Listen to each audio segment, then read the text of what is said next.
All right, gorgeous, sexy listener, huddle up if you have any interest at all in building a lean, muscular physique, because we are about to talk to an unquestionable expert, professional and multi-award-winning bodybuilder Nimai Delgado. And if that name is ringing a bit of a bell, it's because you might have seen him in the popular Netflix documentaries, The Game Changers and You Are What You Eat. Because not only is Nimai on the cover of Muscle and Fitness magazine, he also built all that muscle on a vegan diet. Yes, I'm going to ask him about getting enough protein and all that plant-based athletic nutrition stuff that you're probably curious about. But what I love learning most from Nimai is his mindset. In this episode, he tells us about his unusual upbringing and what gave him the confidence to try and win bodybuilding competitions as a vegan when no one had ever done that before. He talks about how he built a massive following and how he deals with haters. And if you love woo-woo manifestation stuff, there are some goodies in here for you as well. If you currently have a stereotype about meathead bodybuilders, you are about to have that freaking crushed. I am so excited to introduce you to Nimai. Breaking news. Your dream life isn't going to happen because you made a vision board. You're going to need goals, grit, and some woo-woo shit. This podcast is about getting clarity on what you want, having the grit to do the actual work, and most importantly, constantly training your brain to be your bitch. Ready to be inspired? Here is your host, best-selling author, Una Duncan. Okay, Nimai Delgado, thank you so much for being on the show. Hi, Una. I'm happy to be here. Excited. So we're going to give people what they want right off the bat. And so I'm going to ask you, Nimai, you are vegan and you have built a massive amount of muscle. Where on earth do you get your protein? Oh, I knew this was going to be the first question. I always answer this question by stating that most people don't understand how much protein they actually need. So I think whenever people ask this question, they assume that I consume an absorbent amount of protein per day. Let me just start off by saying that my target for protein on a daily basis is around 150 grams per day. And just to give you more context, I weigh like about 180 to 185 on a good day. And I get that easily through my tofu, my tempeh, lentils, protein powder, sprouts, oatmeal, everything else, pasta, bean pastas. I post a lot of my meals online just so people can see that you don't have to have a huge chunk of meat on your plate in order to have protein. Like I look at the totality of my plate and see that I'm getting 10 grams here, 10 grams here, 10 grams here, and, multiply that by 4 or 5 meals per day. And, you can hit that 150 target pretty easily. Most of the time I actually exceed it. So it's not something you're worried about. It's not something you have to bend over backwards to make it happen. I haven't tracked any kind of macros or calories in over 4 years, almost 5 now. And I've been able to easily sustain my physique and conditioning just because I built good habits. That's one thing I will say is that before that, I did track for religiously for almost 4 years because I was competing. So I was really meticulous about hitting my targets every single day. And within that, doing that for 4 years, built these kind of ingrained habits of okay, I know that I'm going to structure my meals like this. I know I'm going to include some higher protein plant source in there. I'm going to eat cleaner ingredients. I'm going to take my supplements. I'm going to have my, protein shake every day. And, that times years of training and consistency, you're going to get the results. There you go. Yeah. And I know, you're a young man, but I know that you train women and you train people who are older and maybe facing menopause or muscle sarcopenia, the natural decline of muscles as we get older. Do you think these people need special diet considerations? Absolutely. It is dependent on the individual. If you're just a sedentary individual, the USDA only recommends 40 to 60 grams of protein per day. Just to give you context, you can get 1 cup of cooked lentils has about 18 to 20 grams of protein. So if you just eat 3 cups of cooked lentils, you're covering your daily protein needs, which already has a buffer factor in it, a little bit of a contingency factor in there. But as you age, your body does change and you do need to account for muscle loss. So your protein intake does need to be a little bit higher. If you're older, or if you are an athlete or a bodybuilder and you're looking to put on muscle, your nutritional demands are going to be a little bit higher.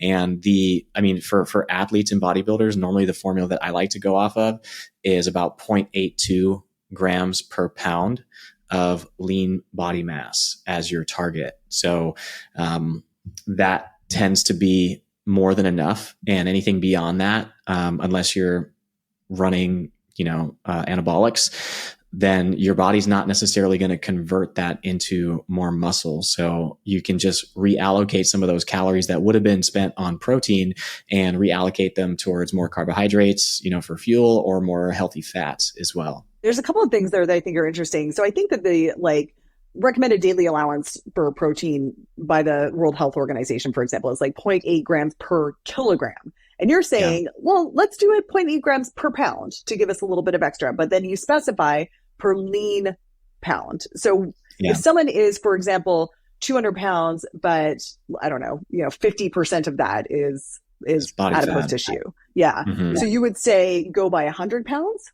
I would say that you could use your goal weight as your target. For example, if you're you just nailed it. If you're 200 pounds and you have 50% of that being body fat, you aren't trying to feed protein to body fat. You're not trying to consume protein so that you fuel body fat. You're consuming protein to fuel the muscle tissue that you have.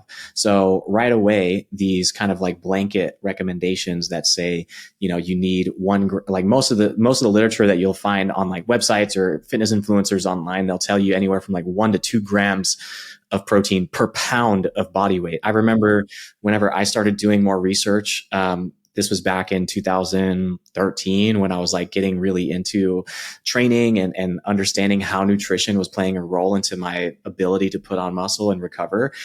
I went to, the website bodybuilding.com. That was the one resource that I knew of that was going to tell me what to do. And almost every article was telling me I needed to eat at least a minimum of 1 gram per pound of body weight, and didn't say anything about, your body composition within that. So, you can be more efficient with your protein consumption and optimize it, because ultimately like I said, you're not trying to fuel the body fat, because that's extra energy that's already stored. You're not trying to, you're trying to fuel your muscle tissue. So that's why I like to go off of lean mass. Right now, you're not the only vegan bodybuilder, but you might be the only one who has never eaten meat in your life. Can you tell us a little bit about your upbringing? Yeah, totally. I know this is very strange and unique and unheard of that there's mainly just somebody who hasn't eaten meat before, at least in this side of the world, but in other parts of the world, it's actually very common. So, both of my parents are originally from South America, from Buenos Aires, and in their early 20s, they actually discovered a group called the Hare Krishnas. I'm not sure if you're familiar with them, but it's basically a sect of Hinduism that was getting westernized at that time. And they really resonated with the teachings from that group. And so much so that they decided to basically renounce their old way of life and devote themselves to their spiritual practice. And they moved into a temple. And then their guru told them about an opportunity to come to the United States to live in a farm community. And this farm community, it's funny because I always have friends that are like, oh, I just want to go live off the grid in a community with all my friends, and we'll have it'll be fully sustainable. That is a community that I grew up in, except it was a spiritual community, and we had our own organic farming. We had a cow sanctuary. It was a rescue cow sanctuary. And there's a temple, and it just provided a place for people to live their best spiritual life. So that's where I was raised. And within those teachings, that my parents followed, there was, one of the core concepts or core values is called Ahimsa. And Ahimsa is a Sanskrit word that roughly translates to compassion and nonviolence. So this is why most Buddhists and Hindus actually are vegetarian, because they understand that in order for an animal to end up on your plate, there had to be an act of violence that has taken place, whether they were the one to commit that act or not, whether you pay somebody else to do it or you consume that flesh, you're perpetuating that cycle of suffering and violence. So as a way to reduce your karma, because Hindus also believe in reincarnation, and this is just one lifetime of many on our soul's journey, in order to reduce or maybe position your spiritual journey in a better position for the next lifetime, you try to reduce as much karmic impact on this lifetime. So this is why they don't eat meat. And this is kind of a concept that was taught to me when I was really young. And it just stuck with me. Like, it made sense to me when I was a kid, and it makes sense to me growing up as an adult. So I never really had the desire to try meat in the first place. And I was doing just fine without it. So yeah, that's why I never had it. Yeah, it's funny. I'm thinking of so my kids have never eaten meat either, and they saw a picture once of a traditional like family having a turkey dinner at Thanksgiving, and my little son, who was like 3 at the time, said, "What's that?" It's look at the birthday cake, and I said, "Oh no, it's not a birthday cake. It's a turkey." And he said, "A turkey?" And he said, "Like the bird?" And I said, "Yeah, it's a turkey." And they eat it, and he went, "No." This is true. If you grow up like that, it seems unthinkable. Yeah.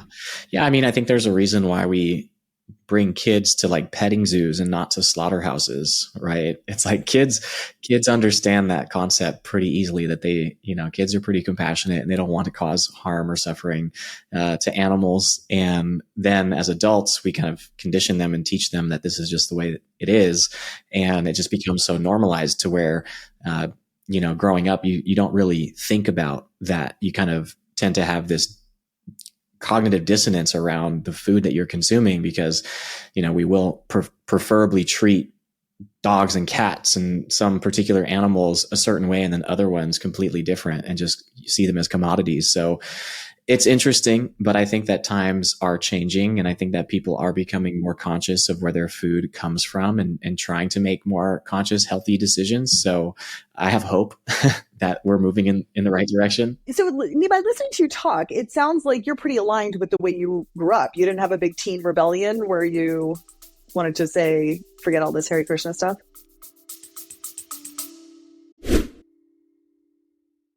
This podcast is made possible by Fit Feels Good, my online fitness and nutrition company. Here's what we do.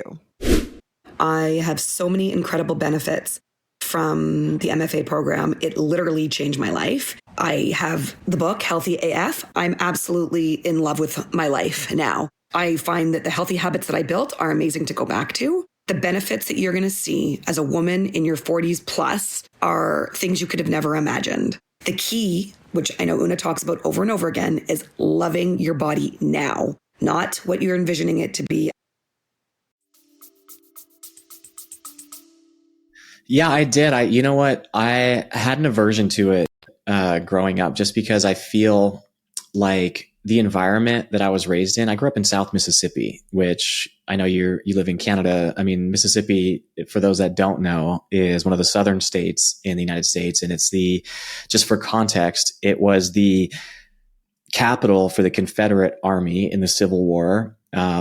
And it was also the last state to abolish slavery. It's also the state with the least amount of educational funding, and the state with the highest amount of obesity and cardiovascular disease. So, needless to say, like, our community of Hare Krishnas, our spiritual community of vegetarians that were following a more Hindu philosophy, we stood out like a sore thumb. And the surrounding community was more Southern Baptist, Christian, Catholic. And, they let us know that we were different. We felt very unwelcome. I can remember, waking up to burning crosses outside of our community. Oh my gosh. For those that don't know, it's like a warning signal from the KKK, basically saying, like, get the heck out of here. You're not welcome here. So naturally that made me really apprehensive to really own that part of my heritage or really be forthcoming with it. So I became more and more reserved about sharing my beliefs, where I come from, why I was vegetarian, just because I just wanted to fit in with my peers, be accepted. So there was a time in the middle of my life, I would say middle school, high school, I never really talked about it. And when people would ask me about why I was vegetarian, I just said I just didn't like meat. But I would never really get into the more philosophical beliefs, just because I was tired of being questioned. everybody would start asking me questions and I would feel like I'd have to defend myself or my beliefs. And like, as a young person that's like trying to find out who they are, that can be really challenging to be questioned all the time. So I wouldn't say that I had a rebellious period, but I definitely had a period where I kind of disowned that part of myself. And it wasn't until I had left the South. I went to Louisiana for college and I moved to California. And that's where I felt like this kind of freedom to be myself, because I was like in an environment that was brand new. So I was like, oh, I get to be whoever I want to be. I was like, what would it feel like to just like own my background and who I am? And I started meeting other vegetarians. I felt like I was the only vegetarian in Mississippi for sure. But when I moved to California, I met more and more people that allowed me like kind of more permission to be who I was or who I felt like was my authentic self. And that's when I really started to even share online about my journey of being vegan and everything. So yeah, not a rebellious, but more of an aversion. What's interesting to me is you got to California and you didn't like find your fellow hippies and instead you went to bodybuilding. Again, yeah. You're going to be kind of a weirdo. Yeah. Well, I would say bodybuilding found me. I was always into fitness. Like, I think I started training the first time I stepped foot in the gym, I was like 16 or 17. And I was a small kid. I was, whether it was because I was vegetarian or just a late bloomer, I was always the shortest kid in my class. And even when I graduated high school, I think I was still like one of the shortest kids in my class. And I didn't have a growth spurt until after I graduated. But I would still go to the gym. And by the time I moved to California, I had been training for a couple of years in college. And that's when I was really starting to get into it. Like my last year of college, I actually made friends with a group of personal trainers. And up until that point, I had just kind of been training recreationally, kind of meandering around the gym and doing curls and, just like the show muscles, like curls and abs and bench, and then I made friends with a group of trainers and they started to really teach me how to train more intentionally and program and follow a schedule. And that was right before I moved to Bakersfield in California. And in Bakersfield, it's a pretty unique place. It's like, there's not much to do. There's a lot of farming, a lot of agriculture, big oil town. So it felt very much like Mississippi in the sense that there was like not much to do. It felt very country. And I just found myself going to the gym. And the thing about Bakersfield is they already had a pretty uniquely established bodybuilding scene. Like there was a lot of competitors that were already in the bodybuilding scene by like, they would go to contests, and there was a couple of pros in Bakersfield, and I would see them at the gym. And there was kind of this like excitement around bodybuilding. And the more that I trained, the more I made friends with those bodybuilders. And then again, somebody was just like, I got to a certain point in my training and somebody was like, you should compete one day. And I was like, ha, yeah, right. Like I'm an engineer, I was like all, like attached to the idea of like being a professional. And that's like not something I would do, like go step on stage and flex in front of people, half naked. And then, and then I was like, you know what, I'm going to try it. I was like, I don't really have anything else going on outside of work. This is exciting. I like it. I'm just going to give it a go and see if I like it. And then I did my first show and then, ended up winning the first show I did. So naturally, when you win at something, you want to do more, like it's fun, of course, so I did the first one. And then by that point, I had already made the switch to being vegan. So people were really surprised whenever they found out that I was like, I had won a bodybuilding show and that I was vegan. And that's when I really realized that people are like deserve to know that you could like achieve this level of physique and success, like through this alternative route and still have the same results. I think, tell me if I'm wrong, that you would be vegan for ethical reasons, even if it didn't mean that you were even if it meant that you weren't going to be the muscliest dude in the world.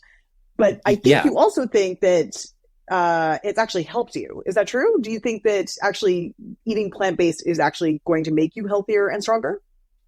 Absolutely. It's not a detriment. I feel like, when I made the decision to go fully vegan, like I was always an ethical vegetarian for spiritual reasons.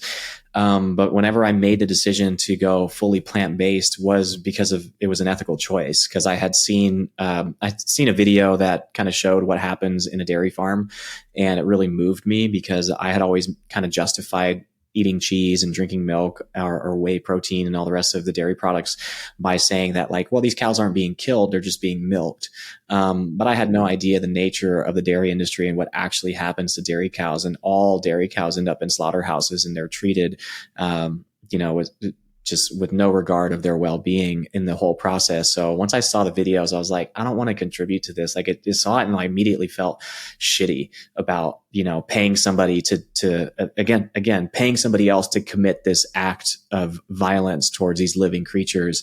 And then I was consuming the byproduct of that. And I just I don't want to consume that energy. I don't want to contribute to that industry. So I'm just going to make a stance against it by just not contributing to it anymore, not consuming it. I had no idea about the benefits that I was going to receive by eliminating dairy. Because at that time I was vegetarian, and as a vegetarian, kind of relied a lot on dairy as far as like whey protein as a protein source, cottage cheese, Greek yogurt. I would always go order the bean burritos, the bean and cheese burritos, the cheese pizza when I was eating out, because it was always like the vegetarian option. So I knew that it was going to be inconvenient for me to give up, those products that I relied on so much, but I just felt like it was, in alignment. Like I just wanted to live in alignment with that feeling, right? Or that value.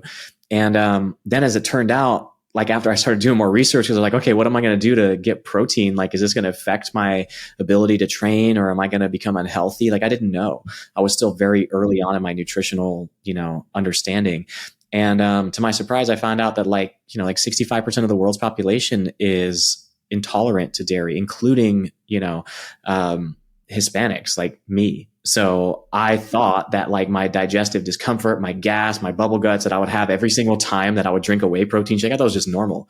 But turns out it wasn't normal. So as soon as I eliminated dairy, I noticed my recovery improving. I noticed my skin clearing up. I noticed I was sleeping better. My allergies were less, and I just felt like just 10 times better. Because I was less inflamed because I was having less of a reaction to it. So once that happened, I started seeing improvements in the gym. My PR started going up. My physique started to improve. And that was when the decision, I kind of started to entertain the idea of bodybuilding. So then once I started bodybuilding, I started talking with other bodybuilders, and I swear I think that being plant-based is like a secret weapon, because it allows you to eat an abundance of nutritional foods that have micronutrients, that have fiber, that not only allow you to look a certain way, but they allow you to feel great in the process. You talk to most bodybuilders that are like backstage, like they look great, but internally they're like rotting, a lot of them, or maybe not rotting, but like they don't feel as great as they look, Yeah. So at least the majority of them. So I think that being plant-based is like, it can be a secret weapon. And I wish that more bodybuilders would explore it, because they're so willing to take whatever chemical or anabolic they can get their hands on to improve their physique, but they're unwilling to look at just eating a plant-based diet that can not only improve their physique, but also improve their health and their longevity as well. Mm-hmm, mm-hmm. Yeah, because I think a lot of people, if they hear of a vegan athlete, they're like, well, I guess you can kind of make that work, but it's going to be really hard. And, it's not the optimal choice, but you're saying, no, it is the optimal choice, actually. Yeah. I think now there's more and more evidence to support the idea of just incorporating more plants as a way of improving performance and recovery for athletics at the highest level.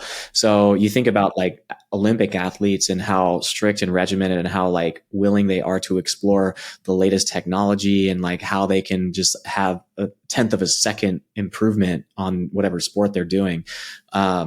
So I think that more and more people are getting curious about it and really understanding the power of plants and how that can really optimize your health, your sleep, your performance, your ability to recover, all of it. So I wish that more athletes would endorse it. And I feel like they are, and now there's becoming more and more representation of people in sport that are, being advocates for a plant-based lifestyle. And I think it's important too, because, most young people look up to athletes as being their role model. And I can remember growing up being a vegetarian and feeling like there was nobody that I could look up to and be like, wow, that guy's like a pro soccer player, or like, he's the quarterback of this team and he's vegetarian. Like he's like me and he's like performing at the highest level. So I think that just for future generations, it's going to be so important for them to have somebody to look up to that is living this way And that way they can like aspire to do the same thing and know that it's possible even at the highest level. I was going to ask you that because now you're kind of the name that people say when people are like, oh, you can't build muscle without, animal protein. People are like, well, look at that guy. And that's you. But I was wondering, when you were growing up, you didn't have a you to say, oh, look, it's possible. So what made you believe that it was possible? I guess just my experience. I had grown up and people had always challenged me. They had always told me that I needed to eat meat, or that I was going to become unhealthy, or that I wouldn't be able to be an athlete. And I was always athletic growing up, like always. I was always playing soccer, football. I was always into extreme sports. So like rollerblading, skateboarding, wakeboarding, snowboarding, all of it. So I was always really good at everything that I did. And so when people would tell me about myself, it would always kind of piss me off. Like I had a chip on my shoulder, and I was like, actually watch me. Like that was always my attitude when people would tell me I couldn't do something. And there was the same thing whenever I started, getting more and more into bodybuilding. I would always hear from people, they're like, oh, you're vegetarian? Like, yeah, you'll never be able to get like super muscular. And I'm like, dude, I'm as big as you are, and then when I went That's vegan, so annoying. I know. When I went vegan, when I decided to compete, one of the things I did was I started reaching out to coaches, because I was like, I don't know how the hell to prepare for a bodybuilding show. Like I know how to like train, but I don't know how to like what to do or how to eat or how to pose or any of that. So I started reaching out to these different bodybuilding coaches that I had, gotten contacts from other competitors in Bakersfield, or like that knew of, popular bodybuilding coaches in California. And I remember emailing a couple of them and trying to get a hold of them and asking them if they were, down to work with me, but I was vegan, and every single one of them rejected me. They were just like, I'm not going to work with you because one, you have to eat meat. And if you don't eat meat, you're not going to be a successful bodybuilder. And I don't want to coach you or waste your time because it's not possible. And I'm like over here, I was like, I haven't even sent you a photo of myself yet. So you don't even know what I look like. And I was like, whatever. So I ended up finally finding a coach that was local. And he, again, didn't know shit about plant-based nutrition. I was like, look, I don't need you to tell me what to eat. I'll figure it out. Just tell me macros. Like at least just tell me macros. I'll figure out how to fit in the macros, and I'll follow that, protocol and just see if it works leading up to the show. And it worked. We ended up winning the first show, and I did another show right after that. 4 weeks later, I won that show. I did another show like 2 months later, I won that show. And, I'm beating guys that are all, the first show I did was in the natural league, and I swept the entire show. The second show I moved over to the untested league, because after I won the show in the natural league, people were talking shit to me, telling me, yeah, but you only won because you weren't competing against guys that are on gear. You would never stand a chance against guys in the NPC, which is like an untested league. And I was like, what's untested, Nimai? I don't know these terms. Natural means without steroids? So there's multiple bodybuilding federations and different leagues. So some leagues are tested, and they do different forms of testing. So they'll do like a P test to make sure that you're not taking any kind of banned substance. And then other organizations, depending on the level, they can even do like polygraph tests, to like a lie detector test, to make sure that you haven't taken any kind of anabolics or unapproved substances, right?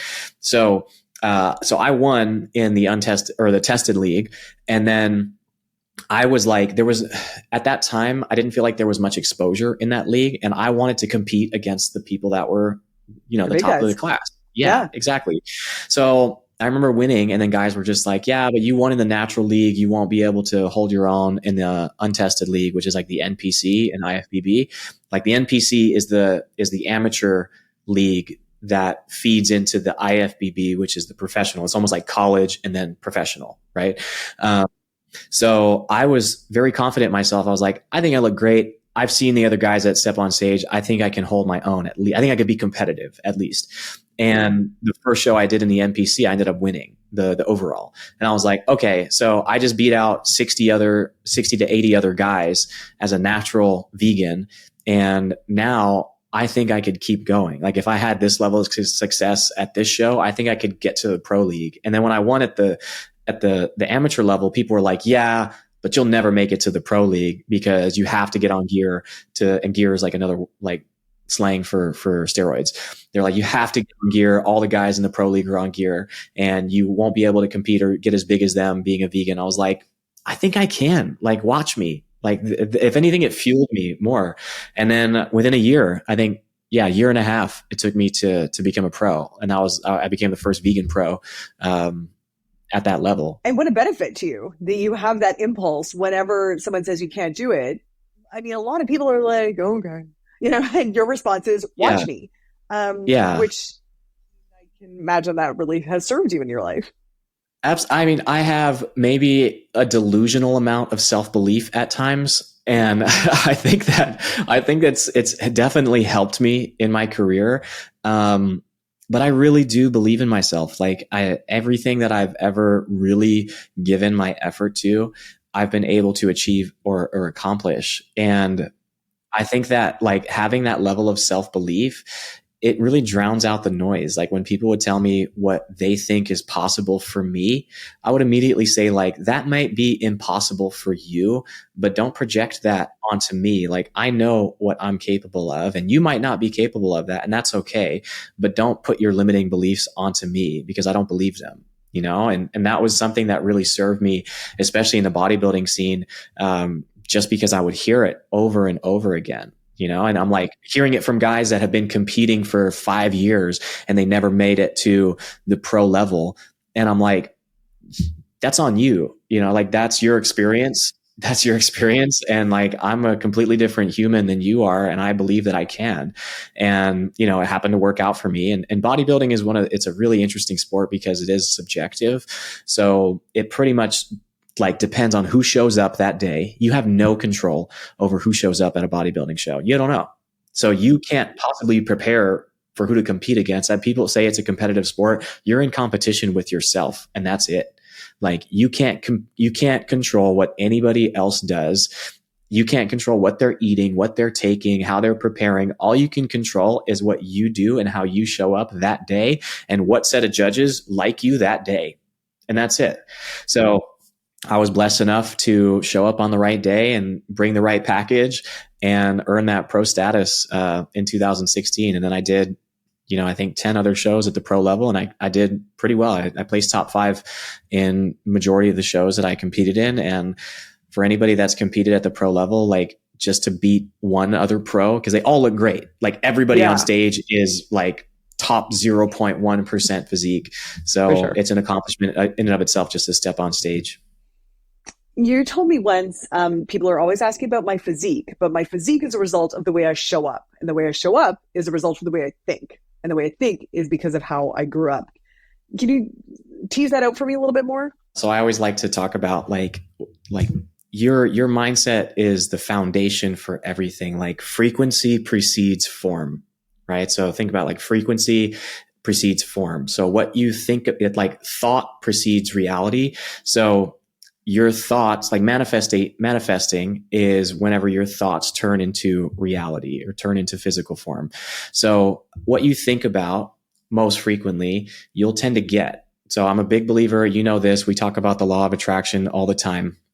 So the more I started learning about the importance of mindset, the more my life started to transform. So understanding what you're thinking about and noticing kind of like the things that you're focusing on, it's such an important way because that's where it's such an important thing to be aware of because that is where the true transformation lies. Because most people, you can have all the goals and desires that you want, but how come people don't have them? Like if it was a matter of just having desires, then everybody would be rich, everybody would be in shape, everybody would have everything that they want.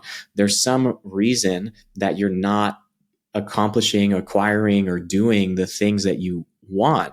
And for most people, they place these limitations on themselves, right? So they are their biggest obstacle. And as a coach, you can start to really uncover and understand where people's limiting beliefs tend to be. And most of the time it's around their own self-image. And whether it's conscious or unconscious, we tend to kind of have this compository self-image of how we think and feel about ourselves. That's based off our life experience, our trauma, people have told us, or we've been rejected, we don't like the way we look, whatever, we don't think we're smart enough, we have imposter syndrome. All of these things can end up becoming a ceiling for what we are able to accomplish. So for me, I really like to kind of be mindful of how I speak about myself and how I think about myself, and always try to rewire and reframe my beliefs about myself to be in a positive light that are self-serving rather than self-limiting.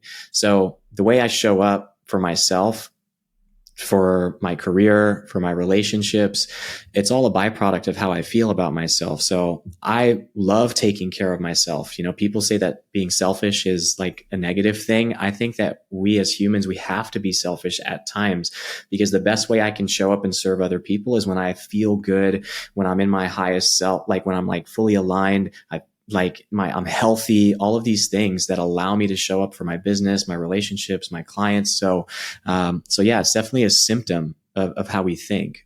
Do you have any practices that you would share? Because I feel like people might be listening to this and being like, yeah, I don't have that. I don't know how to get that. What would you say to someone like that? Yeah. Okay. Here's a fun exercise. For a moment, just imagine your ideal life. Like if money were no option, like you don't have to worry about how you got there. Just like if you could close your eyes and imagine you living your highest timeline. Like what would you be doing? Who would you be doing it with? Where would you be doing it at? What would you look like? What would your physique look like? How would you be dressed? What car would you be driving? Like get as specific as possible. Write it all down. Then be mindful of the thoughts that immediately follow that. The buts. Yeah, but I'll never have that. Yeah, but I'm not smart enough. Yeah, but I don't have the privilege or the background or the wits or the intelligence. I'm too old. That is your work.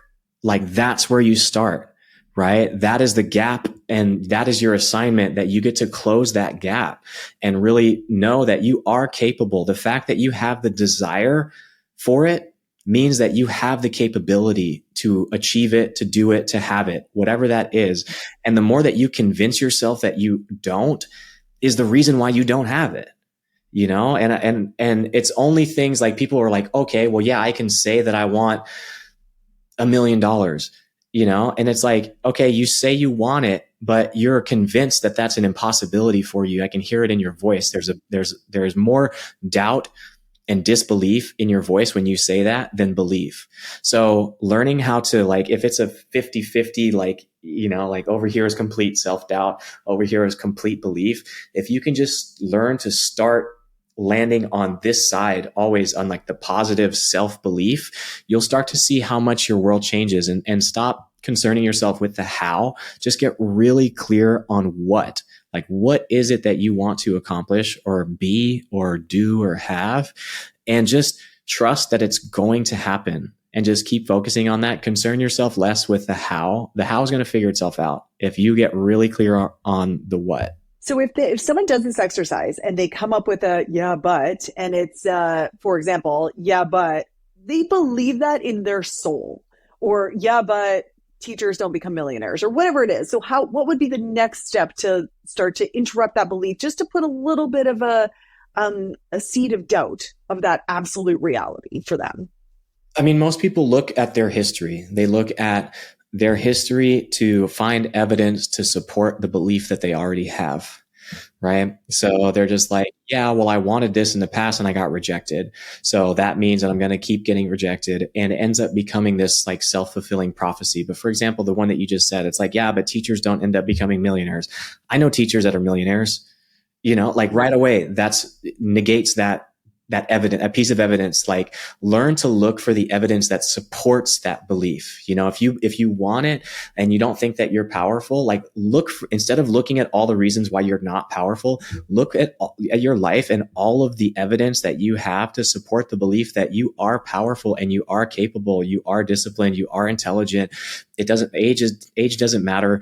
There's plenty of people that have broken the age stereotype in many different industries. So again, we tend to sell ourselves on why it's not possible for us. Like, learn how to be a salesman or a saleswoman on all the reasons why it's inevitable for you to reach that goal, and just remind yourself of that every single day. And you'll start to look around you because you're training yourself that it's already happened. It's an inevitability. So you start to look for the opportunities. You start to talk about it more. You start to attract the right circumstances, attract the right connections that can open up doors for you in ways that wouldn't be possible if you were already closed off because you're not looking for them.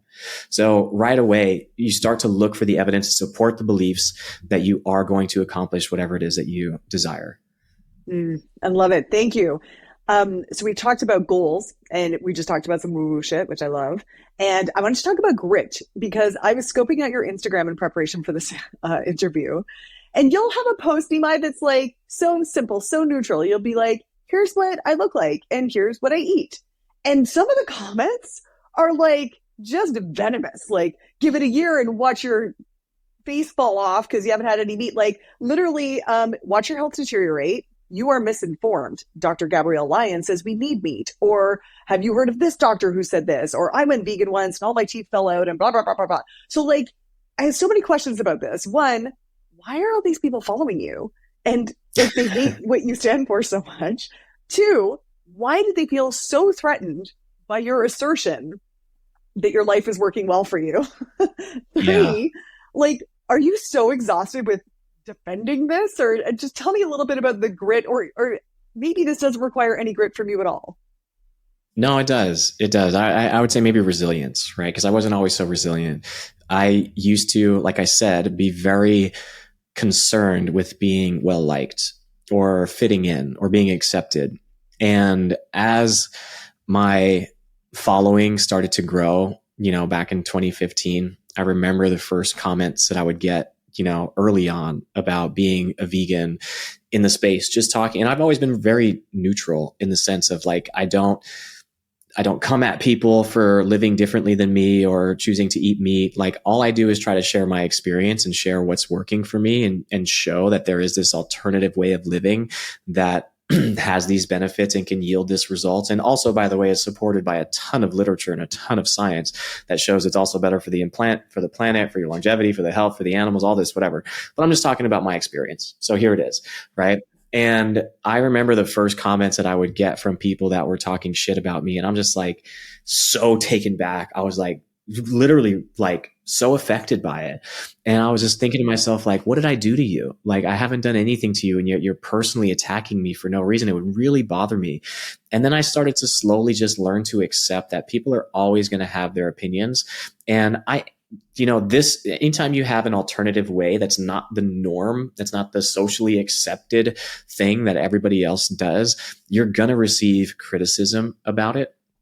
And that's just the way it is. You could ask 10 people in a room the same question, and you would get 9 reasonable answers. And that one person that's like, hey, screw you, but you multiply that by like 1,000. And now that one person becomes 100 people. You do that by 100,000. That one person is now 10,000 people. So it seems like there's a lot more people than there actually is. So as my following grew, I just learned how to just like not let that energy penetrate my screen and affect me, because if I allowed it to affect me, then I would just be constantly pushed around by other people's opinions and energies. So I had to learn pretty quickly to just accept that, I'm going to be disliked. People are going to disagree. People are going to have opinions, and that's okay. It doesn't make me right and them wrong. It just makes us have different perspectives. So the more that, like, as the years have gone on, the amount of hate and ignorance that I've received has gone up exponentially as well. And I just tend to like brush it off. I don't know. It's like, it just deflects off of me. I am human. Some days I'll get, like I'll feel the impulse to be like, you know what, dude, Bob 397 from Iowa, like, I'm going to tell you how I really feel. And then I remember that like everything I do has it's public, and I don't want to be putting out that energy. And if I really want to try to embody compassion, what's the most compassionate thing I can do is just let it be, and just, instead of spending my energy responding to somebody that is just there to hate and to criticize, there's another person that leaves a comment right underneath it that's asking for help. And I'm going to choose to spend my energy and attention on the people that actually are wanting to learn more about this lifestyle and are willing to have an open discussion about it, rather than spend my time trying to convince somebody of doing something that they don't care about, and they're not interested. So yeah, I would say that like having a social media that has like a size following that I do, it's kind of like a social experiment, allowed you to kind of like understand humans on like a grand level. Cause I don't think we're meant to have this much exposure, like having thousands of people reach out to you and send you messages and receiving unsolicited opinions about how you should live your life. And it's really gifted me. It feels like liberating in a sense to not care what people think about how I live my life, because I'm at peace with it. And one thing that one of my mentors, Peter Crone, said one time to me, and he just talks about this on his platforms also. He says, words only hurt you to the degree to which you already believe them to be true. So when you get triggered by something that somebody says to you and you get like a little activated, there might be a part of you that somewhat believes it, right? So on some level, so that always stuck out to me. And I'm just like, okay, like somebody's calling me names, like I don't believe that to be true about myself. So it doesn't affect me, like how do I feel about myself and my life? And am I at peace with it? Yeah, I am. I'm not causing anybody any harm. I know the intentions of what I'm trying to do. I'm okay with being misunderstood. And in a way, it's kind of like amazing mindset training, because it's forcing you to refocus on the 90% of people who are like, hey, Nimai, looking great. Thanks for sharing. Versus the 10% that are like, you're going to die. You suck. And it's like any kind of training, as you get bigger and stronger, the training gets harder. And that's exactly what you're experiencing. Exactly. Final question for you, Nimai. In working with your clients, do you find that the people need what do you find people need the most help with? Having a clear vision and a path for where they want to go, or having the grit, or as you said, resilience to actually execute the plan, or the woo-woo mindset stuff of getting their mindset right? I would say mindset. I think that most people think it's the plan, but really it's the mindset, because we are drowning in information. Like you can go online and find what to do at any moment. Like you can go to YouTube, find a full program. You could go on Reddit, find meal plans. You can use ChatGPT and it'll produce an entire thing for you to follow. But I always say that you can have the perfect plan in front of you, but it doesn't mean shit if you don't follow it. Right. So like what's really preventing you from showing up and executing and taking action on this plan? Like you can know where you want to go. Like, yeah, I want to drop 20 pounds. Great. So does everybody else, what are you doing? And like, what are you not doing? So for most people, they kind of need some assistance to retrain the way that they show up. And I always like to start with like the mindset, because once you can correct the mindset, then showing up for things that are hard become way easier, because you don't resist them. You don't talk yourself out of them. You don't negotiate with yourself, because you understand the actual importance of what it is that you're trying to accomplish and the joy or the freedom that it's going to provide for you. And you can start to kind of have more discipline. And I feel like discipline is a muscle also. And meeting people where they are, we've been working together, but also with my other clients, I love to meet people where they are. I'm a very gentle coach, because I'm just like, my ultimate goal is not to be like a hard ass coach and tell you what to do. It's to help you. You already have all the answers. You already have the ability to self-resource your own motivation. And I want people to be their own inspiration. Like it's okay if you're inspired by somebody else, in the short term, but I want people to look, and my clients to look into the future using their mind's eye and envision themselves living the dream life, having the dream physique, doing all the things that they wish they could do. And I want that to be your own inspiration. I want them to imagine like your future self looking back at you, encouraging you to be like, yes, keep going. I'm so proud of you for not giving up, for showing up and doing the work, because I am living your dreams right now. So helping people close that gap and realize that they already have everything that they need to accomplish, to create whatever life that they want for themselves. It's just helping them find that path. And sometimes when you try to go too hard and some people respond to that. I like to meet people where they are and expand on that. You don't have to be training for 5 days a week for 2 hours a day.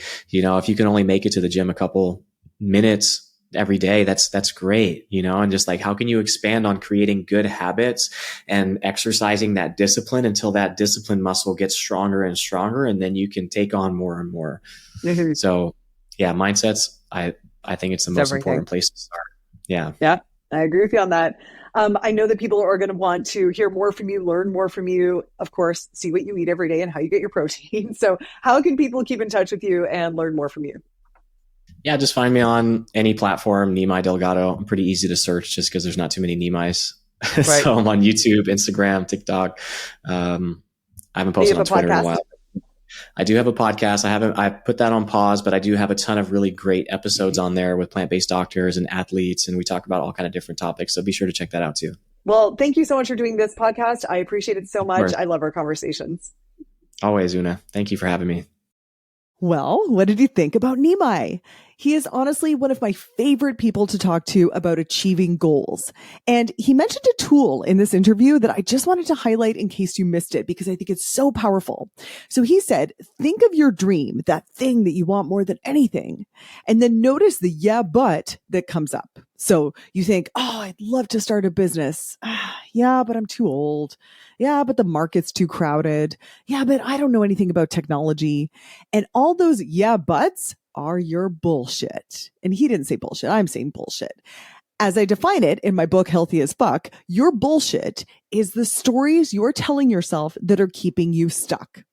And one of the best ways to break up with your bullshit is to find evidence that someone else has accomplished what you want to with your same obstacle. So for example, if you think, I can't possibly be sexy at 200 pounds, you can do some Googling and find some plus size models who are pretty fucking sexy at 200 pounds, for example. So one of the reasons that I admire Nimai so much is that he had zero precedent of someone who could win bodybuilding competitions on a vegan diet, and everyone saying that he absolutely could not do that. And his response was, watch me. So dude, here's what I want you to do right now. Think of that dream that you have. Notice the inevitable yeah, but that comes up right away. And then just for fun, answer it with watch me and just see what happens. I'll see you next week. Hey dude, thanks for listening. If you like this episode, make sure you're subscribed so you can get the next one. And by the way, if you rate and review this podcast, it really helps me get found by other people who need some goals, grit, and some woo-woo shit. And be sure to connect and DM me at Una Duncan on Instagram and let me know what you thought of the episode. Chat soon.